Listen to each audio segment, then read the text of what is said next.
Lightning McQueen thinks he's the embodiment of speed just because he's a fucking race car. Step in the gym, I'll show you what true speed is.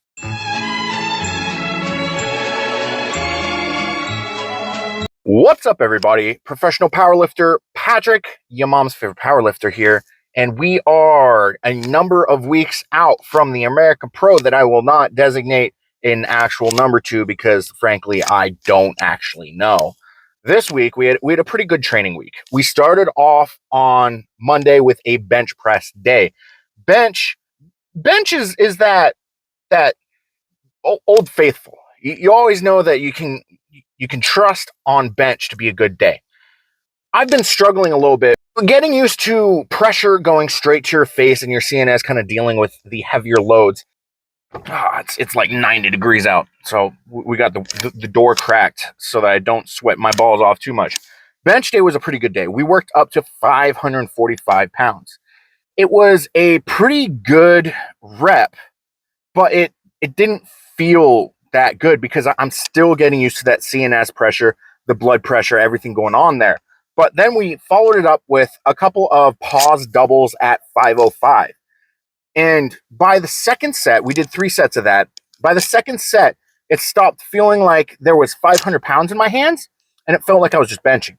We turned from human to hydraulic press with the getting reacclimated to carrying heavier loads, which is a pretty good indicator that we're going to be pushing the envelope even further as training goes on, as we get closer and closer to the American Pro, that the things that are not feeling good because the pressure and the CNS isn't really happy, when things start to feel, when you're primed, your CNS and you're used to the pressures, things don't feel anymore. They either happen or they don't. So we're getting back into that mindset that, hey, we shouldn't be feeling the weight anymore. It should be just happening, and we should be focusing more on having adequate form work and adequate speed going up and down.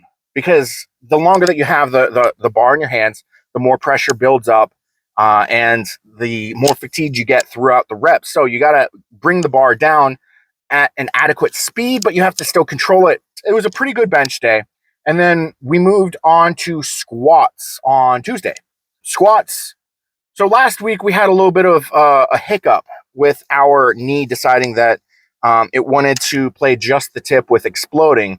The quad tendonitis and patellar tendonitis. We hooked up with a bunch of PTs, a bunch of mobility experts, a bunch of people who are more knowledgeable when it comes to the structure and physiology of the knee than I am. So we came up with new techniques and tactics for warming up, getting things acclimated, and increasing the neural pathways between the correct muscles firing when they should be firing within the movements of the squat. So it was a light week. I think we only went to 595. But we are in a phase of undulation where one week will be really heavy and the next week will be kind of down low, working on form, working on speed. This week we're working on form. And we identified a parameter within my squat that is holding myself back. It seems kind of null and kind of moot, but the order in which you break your first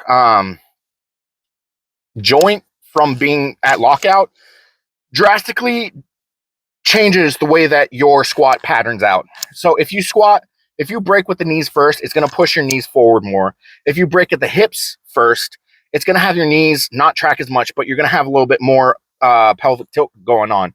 So in my case, where I struggle with depth and my knees are hurting because they're going too far forward because of the heels, I need to switch from breaking at the knees first to breaking at the hips first.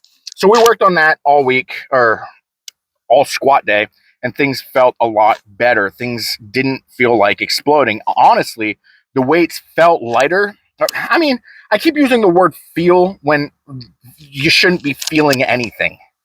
We're at the point where we're getting away from feeling things to just things happening, like I explained earlier. Now, moving on to deadlifts. Before I started with Joe, whenever I saw 600 pounds pop up on the bar, I'd be like, oh no, I'm a little nervous.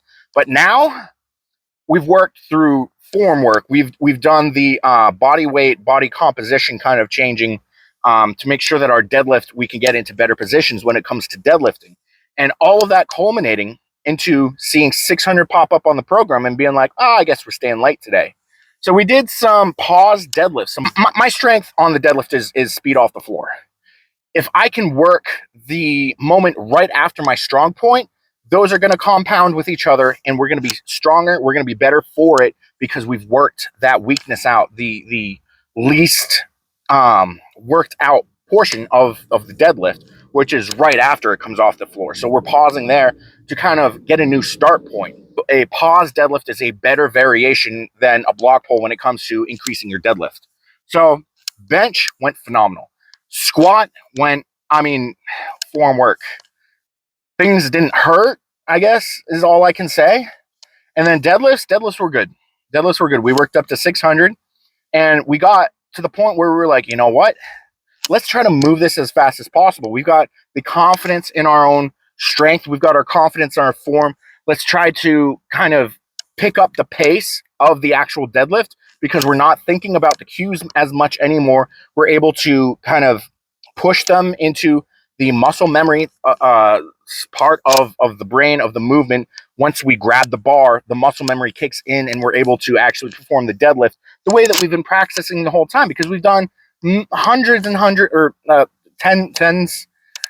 It's powerlifting numbers. We've done a lot of deadlifting with these cues that we've implemented with the new leverages that we've been getting used to, that we've built up over time over the past year and a couple months from the last American Pro.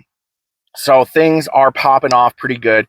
We've got a good bench. We've got a good squat day under our belt, and we've got a good deadlift day under our belt. There's not much we can really ask for going into next week, which is going to be an up undulation for the squat. We're going to go pretty heavy. So you guys don't want to miss that. Like, comment, subscribe so that the algorithm kind of pushes me comfortably into your stratosphere. Anyways, Patrick out.